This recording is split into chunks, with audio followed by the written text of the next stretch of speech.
प्यारे बच्चों, मैं प्रदीप कुमार कुशवाहा, सहायक अध्यापक वाणिज्य, राजकीय जुबली इंटर कॉलेज गोरखपुर से कक्षा 10वीं के वाणिज्य विषय में एक बार फिर आप सभी का स्वागत करता हूं। बच्चों, आज हम लोग इस विषय के अंतर्गत तृतीय अध्याय बैंक संबंधी लेन देन के प्रथम भाग का अध्ययन करेंगे। तो बच्चों, आइए जानते हैं कि ये जो अध्याय है बैंक संबंधी लेन देन, इनमें हम किन किन महत्वपूर्ण बिंदुओं पर चर्चा करने वाले हैं। तो बच्चों, मैंने आपको बताया कि यह अध्याय दो भागों में बटा हुआ है। भाग एक जो आज हम लोग पढ़ेंगे और भाग दो अगली क्लास में पढ़ेंगे। तो भाग एक में हम किन किन बिंदुओं पर चर्चा करने वाले हैं, जिसमें सबसे पहला है हमारा बैंक। बैंक क्या है? हम आए दिनों अक्सर माता पिता भाई बहन से सुनते रहते हैं कि कोई बैंक जा रहा है, कोई बैंक से आ रहा है, किसी को बैंक में कुछ काम है। तो इस तरह से यह शब्द हम लोग बार बार सुनते रहते हैं। कभी कभी हमारे शिक्षक हमको छात्रवृत्ति का फॉर्म भरने के लिए कहते हैं कि आप बैंक खाता खुलवा लीजिए। तो इस तरह से हम बैंक शब्द कई बार सुनते हैं। तो आज हम लोग उसी बैंक के बारे में जानेंगे। साथ ही साथ बैंक में कौन कौन से कार्य होते हैं, उनके कार्यों के बारे में भी हम लोग जानेंगे। और बैंक में खाते जो खोले जाते हैं वो कितने प्रकार के खाते खोले जाते हैं, प्रत्येक खाते में क्या अंतर पाए जाते हैं, वह सभी आज हम लोग इस वीडियो क्लास में अध्ययन करेंगे। बैंक में एक और चीज़ दी जाती है, वह है चेक। चूँकि ये पैसा बैंक से लेने का एक माध्यम होता है, अपने खाते से पैसा निकालने का एक माध्यम होता है। तो इसके अर्थ के बारे में, इसकी परिभाषा और इसके प्रकार के बारे में भी आज हम लोग जानेंगे। साथ ही साथ इसका रेखांकन कैसे करते हैं। रेखांकन एक टर्म है जो हम जब आगे आएगा तो उसको समझाएंगे। और वह अनादृत कैसे हो जाता है और बेचान कैसे किया जाता है, यह भी हम लोग पढ़ेंगे। साथ ही साथ बैंक ड्राफ्ट जो एक नई चीज़ है, इसके बारे में भी आज हम लोग जानेंगे और अंत में गृह कार्य प्राप्त करेंगे। बच्चों, इन चिन्हों को देखिए। यह भारतीय स्टेट बैंक का चिन्ह है, यह पंजाब नेशनल बैंक का चिन्ह है, यह जो है आपका HDFC बैंक का है और ये यूनियन बैंक ऑफ इंडिया का चिन्ह है। यह हमारे देश के कुछ बैंकों के उदाहरण हैं और यह मैंने इसलिए लगाए हैं ताकि इससे आप अपने आप को कनेक्ट कर पाएँ, जोड़ पाएँ, ताकि हमको इसे समझने में दिक्कत ना हो। तो आइए जानते हैं कि बैंक क्या है। बैंक से आशय एक ऐसी संस्था से है जहां मुद्रा में लेन देन होता है। बैंक की एकदम छोटी सी परिभाषा, बैंक एक ऐसी संस्था है जहां पर मुद्रा में लेन देन होता है। पैसे को लिया या दिया जाता है, धन को लिया दिया जाता है, ऐसी संस्था वह क्या कहलाती है? बैंक कहलाती है। दूसरे शब्द में इसी को क्या कह रहा है? यह एक ऐसी संस्था है जो व्यक्तियों से, संस्थाओं से, सरकार से ब्याज पर उनकी मुद्रा जमाओं को स्वीकार करती है। बैंक एक ऐसी संस्था है, एक ऐसी कंपनी है जो अलग अलग व्यक्तियों से, अलग अलग संस्थाओं से और कभी कभी सरकार से भी उनकी जो जमा है वह स्वीकार करती है, अपने पास जमा करती है। और वो भी किस पर? ब्याज पर। साथ ही साथ जो जरूरतमंद व्यक्ति हैं, जिनको पैसों की जरूरत है, या कुछ संस्थाएं हैं जिनको उधार चाहिए, तो वह उधार की सुविधा भी प्रदान करती है और इस पर भी वह ब्याज लेती है। तो बैंक एक ऐसी जगह है जहां पर लोग, सरकार, संस्थाएं अपनी बचत को, अपने एक्स्ट्रा अधिक धनराशि जो उनकी होती है वह जमा करते हैं और बैंक उस धनराशि को जरूरतमंद लोगों तक या जिनको उधार की आवश्यकता होती है उनको प्रदान करती है। किसी भी देश की आर्थिक उन्नति में बैंक व्यवस्था का महत्वपूर्ण स्थान होता है। कोई भी देश आर्थिक रूप से तभी उन्नति करता है जब उसके बैंक सुदृढ़ होते हैं। बैंक करता क्या है? बैंक जनता की छोटी छोटी जमाओं को इकट्ठा करके उनको पूंजी का रूप दे देता है और इस पूंजी को उद्योग और व्यापार में लगाया जाता है और इससे देश का विकास होता है। यहां पे देखिए, बैंक वह संस्था है जो मुद्रा तथा साख में व्यापार करती है। मुद्रा आप समझ ही रहे हैं। साख क्या होता है? साख मतलब विश्वास या भरोसा। बैंक में यदि कोई अपनी धनराशि जमा कर रहा है तो वह साख के आधार पे ही, बैंक की एक साख है कि हाँ, हम पैसा अपना यहाँ जमा कर रहे हैं तो वो गायब नहीं होगा, वो डूबेगा नहीं, हमको हमारी ज़रूरत के समय मिल जाएगा। और बैंक जब किसी को उधार दे रहा है तो वो भी उस व्यक्ति की साख पर ही देता है कि हाँ, इस व्यक्ति को हम ऋण दे रहे हैं तो ये हमको वापस मिल जाएगा। तो बैंक जो है वह मुद्रा और साख में व्यापार करती है, जमा स्वीकार करती है और ऋण प्रदान करती है। बैंकिंग कंपनियां जो होती हैं उनके नियमन के लिए एक अधिनियम बनाया गया है जिसका नाम है भारतीय बैंकिंग कंपनीज अधिनियम 1949। और यह बैंकिंग कंपनियों को परिभाषित करते हुए लिखता है कि बैंकिंग कंपनी वह कंपनी है जो बैंकिंग का कार्य करती है। बैंकिंग कंपनी एक ऐसी कंपनी है जो बैंकिंग का कार्य करती है। बैंकिंग का कार्य क्या है वह यहाँ पे बता रहा है। यहाँ पे बैंकिंग का जो अभिप्राय है जनता को उधार देने के लिए तथा विनियोग करने के लिए मुद्रा के निक्षेपों को स्वीकार करना, मुद्रा को जनता से प्राप्त करना, किस लिए? जनता को उधार देने के लिए और विनियोग करने के लिए, अर्थात अलग अलग जगहों पर पैसे को लगाने के लिए यह जनता से जमाएं स्वीकार करती है, जो मांग पर अथवा किसी अन्य प्रकार के धनादेश या आदेश द्वारा शोधनीय होते हैं। और वो जो पैसा बैंक अपने पास रखती है वह मांगे जाने पे या किसी भी तरह का आदेश दिए जाने पर शोधनीय होता है, अर्थात बैंक को वह पैसा उस व्यक्ति को जिसका पैसा उसने जमा किया है उसे वापस करना होता है। तो यह है कि बैंकिंग कंपनी वह है जो बैंकिंग का कार्य करती है और बैंकिंग से अभिप्राय उधार देने के लिए या विनियोग के लिए जमा को स्वीकार करना और मांगे जाने पर उनको वापस कर देना। आइए अब हम लोग समझते हैं कि बैंक में क्या क्या कार्य होते हैं। तो सामान्य रूप से बैंक के कार्यों को 3 भागों में बांटा जा सकता है। एक है आपका प्रमुख कार्य, दूसरा है सहायक कार्य और तीसरा है एजेंट संबंधी कार्य। तो सबसे पहले हम लोग देखते हैं कि बैंक के जो प्रमुख कार्य हैं वो कौन कौन से हैं। तो जैसा कि बैंकिंग की परिभाषा या बैंक की जो परिभाषा हम लोग ने पढ़ी उसी में यह स्पष्ट हो गया कि बैंक के प्रमुख कार्य क्या है। पहला कार्य है जनता से धनराशि जमा पर प्राप्त करना। बैंक जनता से जो भी धनराशि है वह जमा पर प्राप्त करता है, इसके बदले में बैंक कुछ ब्याज देता है और इसके लिए बैंक में अलग अलग तरह के खाते खोले जाते हैं। यह कितने तरह के खाते होते हैं इसके बारे में हम लोग अभी आगे पढ़ेंगे। दूसरा है ऋण प्रदान करना। बैंक के पास जो भी जमाएं आती हैं उसे वह ऋण के रूप में अन्य जरूरतमंद व्यक्तियों को देता है और इसके बदले में वह कुछ गारंटी के रूप में कुछ चीज़ें अपने पास रखता है और इस तरह से वह जनता की आवश्यकता पर उसको ऋण की सुविधा भी प्रदान करता है। तो ये थे हमारे प्रमुख कार्य। अब जानते हैं कि बैंक के सहायक कार्य कौन कौन से हैं, जिसमें से एक सहायक कार्य है ग्राहकों के बहुमूल्य वस्तुओं की सुरक्षा करना। बच्चों, बैंक में एक लॉकर की सुविधा होती है जिसमें कोई भी ग्राहक कुछ शुल्क दे करके अपनी बहुमूल्य वस्तुएं, आभूषण, कागजात, इन चीज़ों को रख सकता है जो बैंक में सुरक्षित रहते हैं। साथ ही साथ बैंक प्रतिभूतियों का क्रय विक्रय करता है। बैंक के पास जो भी जमाएं आती हैं उस जमा धनराशि को बैंक अलग अलग अंश पत्रों, ऋण पत्रों में लगाता है और उनके क्रय विक्रय का भी काम करता रहता है। विदेशी विनिमय की व्यवस्था करता है। विदेशी विनिमय क्या है?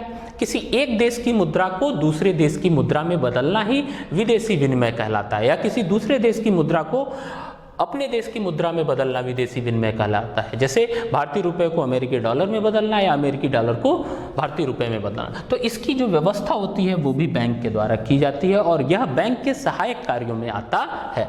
पत्र मुद्रा का निर्गमन करना। हर देश में एक ऐसा बैंक, एक केंद्रीय बैंक होता है जो पत्र मुद्रा का निर्गमन करता है। जैसे अपने भारत देश में भारत का जो केंद्रीय बैंक है, भारतीय रिजर्व बैंक, जिसको इंग्लिश में हम कहते हैं रिजर्व बैंक ऑफ इंडिया, वह पत्र मुद्रा का निर्गमन करता है। साख पत्रों का निर्गमन। साख पत्र क्या होते हैं? मतलब ऐसे पत्र जो विश्वास के आधार पर जारी किए जाते हैं, जिनका भुगतान या जिनसे पैसा जो वसूल होता है वह विश्वास के आधार पर होता है, वह साख पत्र होता है और इसके निर्गमन का कार्य भी बैंक करता है। जैसे चेक आपका एक साख पत्र है और बैंक उसको निर्गमित करता है। बैंक ड्राफ्ट एक तरह का साख पत्र है। आर्थिक परामर्शदाता का काम। बैंक अब एक आर्थिक परामर्शदाता का काम भी करता है। वह समय समय पर संस्थाओं को, व्यक्तियों को, सरकारों को अपनी आर्थिक सलाह देता रहता है और इस तरह से यह इसका सहायक कार्य है। आइए अब बैंक के एजेंट संबंधी कार्यों के बारे में जानते हैं। बैंक अपने ग्राहक के प्रतिनिधि के रूप में भी कार्य करता है जिसको एजेंट कहा जाता है। तो यह एजेंट संबंधी कार्य है। इसमें ग्राहक के आदेशानुसार अंशों और ऋण पत्रों का क्रय विक्रय भी बैंक करता है। ग्राहक के कहने पे वह उसकी धनराशि को कुछ अंशों में, ऋण पत्रों में उनके खरीदने बेचने में लगाता रहता है। साथ ही साथ ग्राहक के आदेश पर धन का स्थानांतरण भी करता है। मतलब यदि कोई ग्राहक चाहता है कि उसके खाते की कुछ धनराशि किसी विशेष व्यक्ति के खाते में स्थानांतरित कर दी जाए तो ग्राहक के कहने पे बैंक यह कार्य भी करता है। इसके अलावा चेक, विनिमय विपत्र, ड्राफ्ट, यह सभी साख पत्र हैं जिसके बारे में अभी हमने सहायक कार्य में चर्चा की, आदि की धनराशि वसूल करने का काम करता है। अर्थात यदि ग्राहक को कहीं से भी चेक, विनिमय विपत्र या ड्राफ्ट मिलता है तो उसकी जो धनराशि है उसको वसूल करने का काम ये बैंक करता है। और यदि यही चेक, विनिमय विपत्र या ड्राफ्ट ग्राहक के द्वारा जारी किया गया है तो उसके भुगतान करने का जो काम है वह भी ग्राहक के कहने पे, ग्राहक के प्रतिनिधि के तौर पे बैंक करता है। विभिन्न बिलों और किस्तों का भुगतान करना, यदि ग्राहक चाहता है कि उसके जो विभिन्न बिल हैं जैसे पानी का बिल, बिजली का बिल, उनका भुगतान करना हो गया हो, या जो किस्तें होती हैं, गाड़ी की किस्त हो गई या बीमा की कोई किस्त हो गई, यदि ग्राहक चाहता है कि उसका भुगतान सीधे बैंक खाते से हो जाए तो उसके आदेश पे यह बैंक एजेंट संबंधी कार्यों के अंतर्गत इसको भी करता है। साथ ही साथ यदि ग्राहक को ऋण पत्रों, अंश पत्रों से लाभांश या ब्याज आदि वसूल होता है तो वह भी उसको वसूल करने का काम करता है। तो बच्चों, इस तरह से हमने पढ़ा कि बैंक क्या क्या कार्य करता है। तो बैंक का एक प्रमुख कार्य है, दूसरा सहायक कार्य है और तीसरा एजेंट संबंधी कार्य है। आइए अब हम जानते हैं कि बैंक में जो खाते खोले जाते हैं वह कितने प्रकार के होते हैं। तो बैंक में मुख्य तौर पे 5 प्रकार के खाते खोले जाते हैं जिनके नाम इस प्रकार हैं। पहला है आपका सावधि जमा खाता जिसको फिक्स्ड डिपॉजिट अकाउंट कहते हैं, कई लोग इसको एफडी भी कहते हैं। दूसरा है आपका बचत खाता जिसको सेविंग अकाउंट कहते हैं। तीसरा है आवर्ती जमा खाता जिसको रिकरिंग डिपॉजिट अकाउंट कहते हैं। चौथा है गृह बचत खाता या गुल्लक खाता जिसको होम सेविंग अकाउंट कहते हैं। और पांचवा और अंतिम है करंट अकाउंट या चालू खाता। तो अब हम इन खातों के बारे में अध्ययन करेंगे। तो जिसमें सबसे पहला हमारा है सावधि जमा खाता। आइए बच्चों इसको देखते हैं हम लोग। इस खाते में धनराशि को एक निश्चित अवधि के लिए जमा किया जाता है। इसमें ब्याज की दर सबसे अधिक होती है। ऐसे खाते में धनराशि जमा करने पर जमाकर्ता को सावधि जमा रसीद मिलती है। जमाकर्ता चाहे तो एक निश्चित अवधि से पहले भी अपनी धनराशि वापस ले सकता है, परंतु ऐसी स्थिति में उसे बहुत कम ब्याज मिलता है। बच्चों देखिए, सावधि जमा खाता एक ऐसा खाता होता है जिसमें आप केवल एक बार पैसा जमा कर सकते हैं। चाहे जितना आपको जमा करना हो वह केवल एक बार जमा होगा और एक ही बार निकाला जाता है। और आप जो धनराशि जमा कर रहे हैं उसकी अवधि निर्धारित हो जाती है पहले कि आप 1 साल के लिए, 2 साल के लिए, 5 साल के लिए, कितने साल के लिए यह धन जमा कर रहे हैं वह पहले ही निर्धारित हो जाती है। जब आप धन जमा करते हैं तो आपको एक रसीद मिल जाती है। अब उस अवधि के पूरा होने पे आपको ब्याज सहित वह राशि वापस कर दी जाती है। परंतु यदि आपको बीच में आवश्यकता है तो धनराशि तो आपको मिल जाएगी, परंतु उस पर जो ब्याज होगा वह बहुत कम मिलता है। तो इस तरह से सावधि जमा खाता या इसको फिक्स्ड डिपॉजिट अकाउंट भी कहते हैं। दूसरा है आपका बचत खाता। यह एक ऐसा खाता है जो पूरे देश में सबसे अधिक संख्या में खोला जाता है। यह खाता जनता की छोटी छोटी बचत को एकत्र करने का प्रमुख साधन है। इसका मुख्य उद्देश्य लोगों में बचत की भावना का विकास करना है। लोगों के अंदर बचत की भावना को बढ़ाने के लिए यह खोला जाता है। इसमें जो ब्याज है प्रतिदिन के आधार पर लगभग 4% के आसपास दिया जाता है। इसमें जो ब्याज है वह 4% के आसपास दिया जाता है, जबकि सावधि जमा खाता जो है उसमें सबसे अधिक दर से ब्याज दिया जाता है और यहाँ पे उसकी जो मात्रा है, उसका जो प्रतिशत है उससे कम होता है। इसमें धनराशि आप कितनी भी बार जमा कर सकते हैं, परंतु निकालने का जो अधिकार होता है वह सीमित होता है। आप एक निश्चित संख्या में ही धनराशि निकाल सकते हैं, मतलब 2 या 3 बार हफ्ते में ऐसा होता है। खाता खोलने पर ग्राहक को एक पासबुक मिलता है और ग्राहक की मांग पर बैंक चेकबुक तथा एटीएम कार्ड भी जारी करता है। पासबुक बैंक जारी करता है जिसमें पूरा विवरण होता है, कब आपने पैसा जमा किया, कब निकाला, वह उसमें बैंक छाप करके देता है। इसमें न्यूनतम निर्धारित जो धनराशि होनी चाहिए तभी यह खाता आपका चालू रह पाता है, सक्रिय रह पाता है। आइए अब देखते हैं आवर्ती जमा खाता।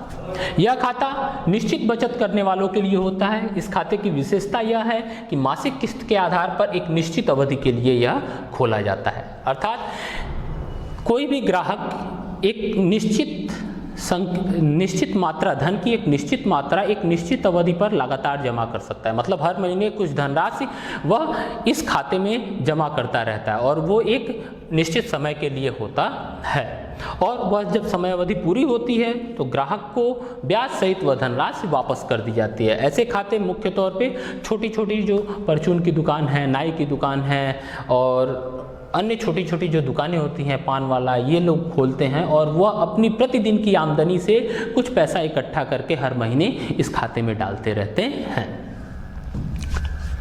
अगला है आपका गृह बचत खाता या गुल्लक खाता। यह खाता उन लोगों के लिए है जिनकी आय बहुत ही कम होती है, फिर भी वह बचत करना चाहते हैं, जैसे बच्चे और घरेलू महिलाएं। यह खाता मुख्य रूप से बच्चे और घरेलू महिलाओं के लिए होते हैं जो घर में आने वाली आमदनी से कुछ बचत कर लेते हैं। इसमें क्या होता है, इसमें बैंक जो है वह ग्राहक को एक गुल्लक देता है और उस गुल्लक में ताला लगा हुआ होता है। ग्राहक उस गुल्लक को घर लेके जाता है और उसमें अपनी छोटी छोटी धनराशि उस गुल्लक में डालता रहता है। जब वह गुल्लक भर जाता है तब बैंक क्या करता है, ग्राहक उसको ले करके बैंक में आता है। बैंक ताला खोल करके उसमें जो पड़ी धनराशि है निकाल करके उनके बैंक खाते में जमा कर देता है और फिर से उसमें ताला लगा करके वापस कर देता है उस गुल्लक को ग्राहक को। तो इस तरह से यह खाता कार्य करता है।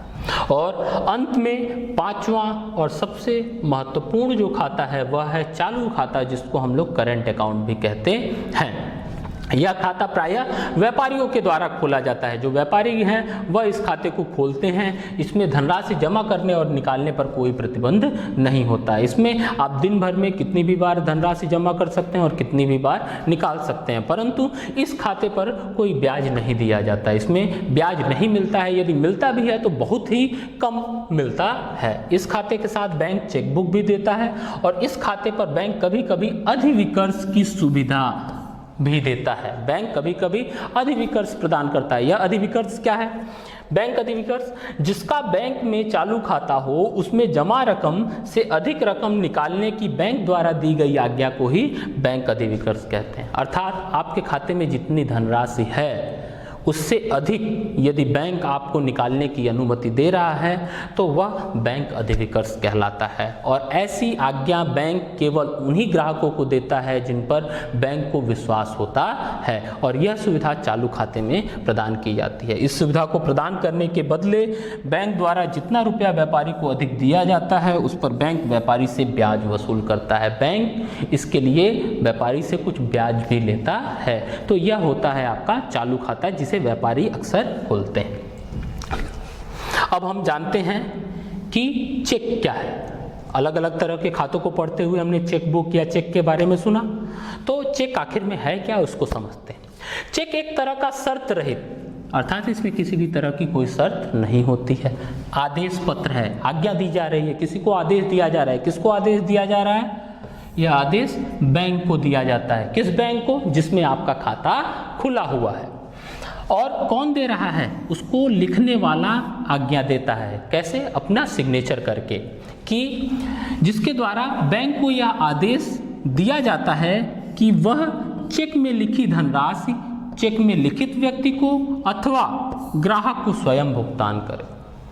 अर्थात बैंक में यदि आपका कोई खाता खुला हुआ है, आपके पास चेक बुक है, तो चेक जब आप लिखते हैं तो बैंक को एक शर्त रहित आदेश देते हैं कि इसमें जितनी धनराशि हम लिख रहे हैं वह धनराशि आपको भुगतान करनी है। किसको करनी है? जिसका उसमें नाम लिखा हुआ है। यदि उसमें किसी का नाम नहीं लिखा हुआ है तो ग्राहक को स्वयं भुगतान करना है। ये चेक एक तरह का साख पत्र है, ठीक। और इसके नियमन के लिए एक अधिनियम बनाया गया है जिसको कहते हैं भारतीय विनिमय साध्य अभिलेख अधिनियम। इसमें विभिन्न प्रकार के साख पत्रों के नियमन से संबंधित परिभाषाएं और अन्य नियम हैं, जो कि 1881 में पारित हुआ था। उसके अनुसार चेक एक ऐसा विनिमय पत्र है, एक लेन देन का पत्र है, जो किसी विशेष बैंक पर लिखा जाता है।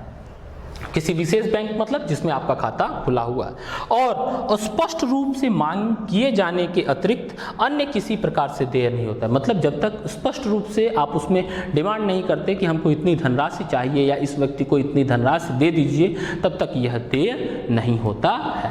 अभी जब हम इसकी विशेषताओं को देखेंगे तो यह चीज़ें और स्पष्ट हो जाएंगी। उससे पहले हम इसके प्रारूप को देखते हैं कि चेक कैसा दिखता है। बच्चों, इस चित्र को आप में से बहुत लोग इस चित्र से परिचित होंगे।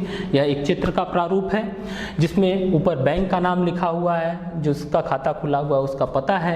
यह जो स्थान होता है यहाँ पर लिखित मतलब जिसको चेक का भुगतान मिलना है उसका नाम लिखा रहता है। जैसे इसमें मिहिर बजाज का नाम लिखा हुआ है तो यह इस चेक का भुगतान उनको होगा। यदि यहीं पे सेल्फ लिखा रहता तो लिखने वाला स्वयं जाकर के भुगतान ले लेता। यह जो क्षेत्र होता है यहाँ पर जो धनराशि आपको चाहिए होती है वह शब्दों में लिखी जाती है, यहाँ पर वही धनराशि अंकों में लिखी जाती है, यहाँ पर चेक की तिथि लिखी जाती है, और यह क्षेत्र होता है जहाँ पर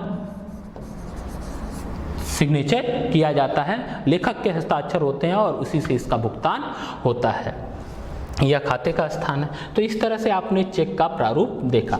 आइए अब हम चेक की विशेषताओं के बारे में जानते हैं कि चेक की क्या क्या विशेषताएं हैं, जो कि काफ़ी कुछ परिभाषा से ही स्पष्ट हो जाती है।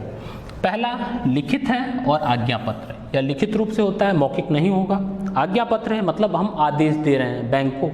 शर्त रहित है, इसमें किसी भी तरह की शर्त नहीं होती। चेक उसी बैंक पर लिखा जाता है जिसमें चेक लिखने वाले का धन जमा होता है।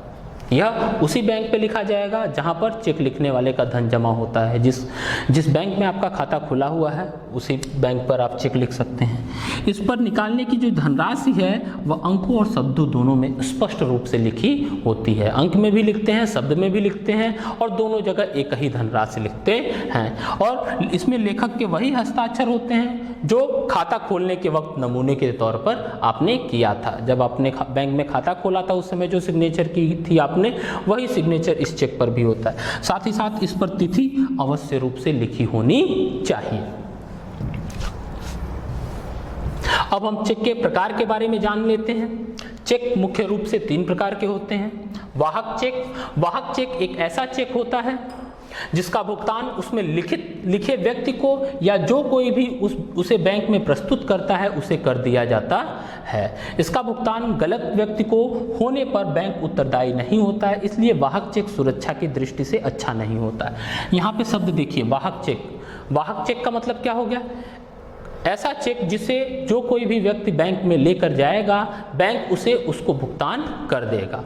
ठीक, तो यह सुरक्षा की दृष्टि से अच्छा नहीं माना जाता है। इसका भुगतान गलत व्यक्ति को हो जाने पर बैंक उसके लिए उत्तरदायी नहीं होता है। दूसरा जो चेक होता है वह आदेशित चेक होता है, अर्थात ऐसे चेक का भुगतान उसी व्यक्ति को किया जाता है जिसका उसमें नाम लिखा होता है, जिसके लिए वह चेक आदेशित किया गया होता है, उसी व्यक्ति को उसका भुगतान होता है। और इस चेक का भुगतान अपरिचित व्यक्ति को बैंक नहीं करता है। तो यह सुरक्षा की दृष्टि से वाहक चेक से अधिक सुरक्षित माना जाता है।